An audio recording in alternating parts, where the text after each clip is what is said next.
All right, good afternoon, ladies and gentlemen. I am Michael Sandoval, as you all know, future Marine right here. Wanted to show you my audience really quickly. Look at all those bright, beautiful young faces. Look at those people. All right, now back to the star. Okay.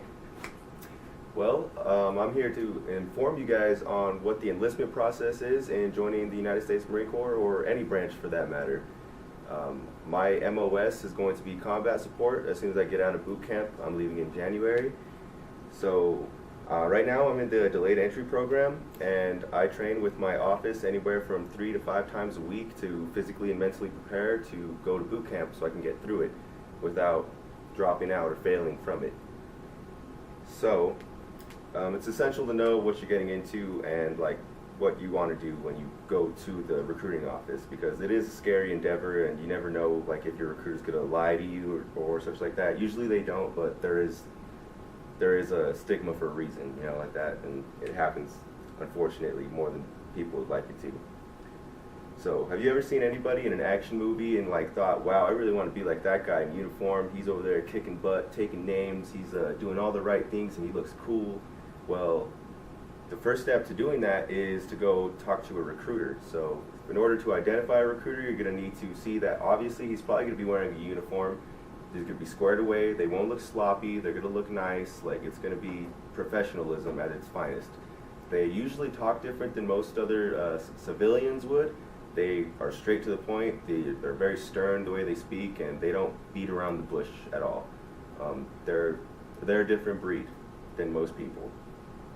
So there are 4 different branches of the military. You got Navy, Air Force, Army, and the Coast Guard.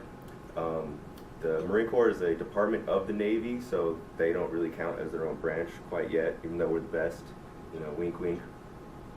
And let's see. The job of the recruiters is to get you to enlist into the military. That is their job. That's what puts bread on their table.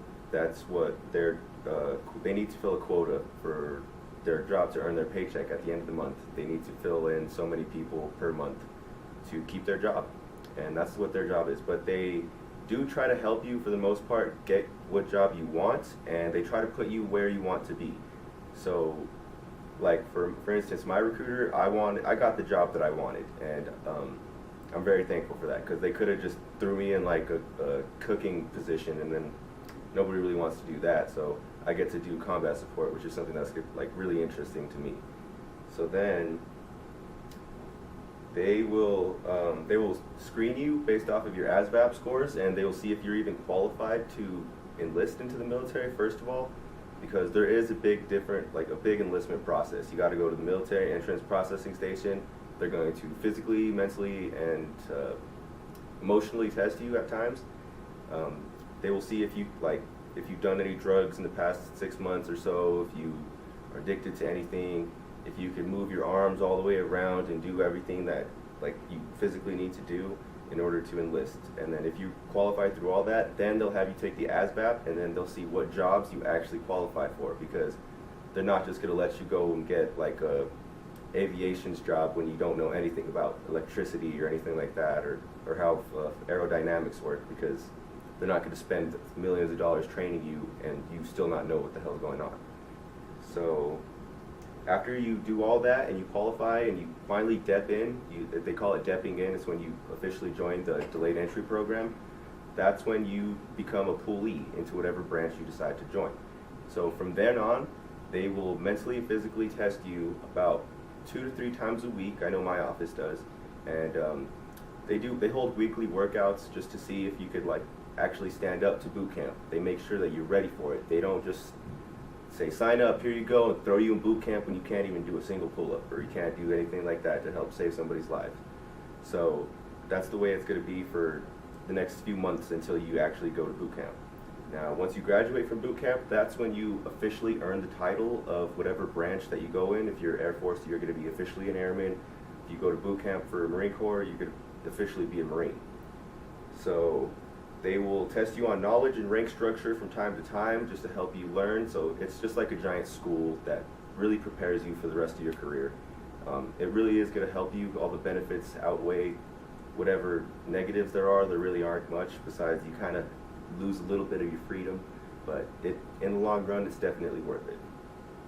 So I hope anyone that was interested in serving their country found something useful in this video and learned a little bit about the enlistment process.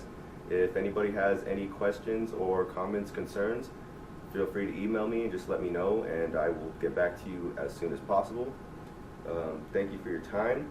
It's definitely a scary endeavor, like I said, but with the right people backing you up and the right people giving you the correct information without lying to you, you're going to go far in your military career. So thank you for your time, and signing off.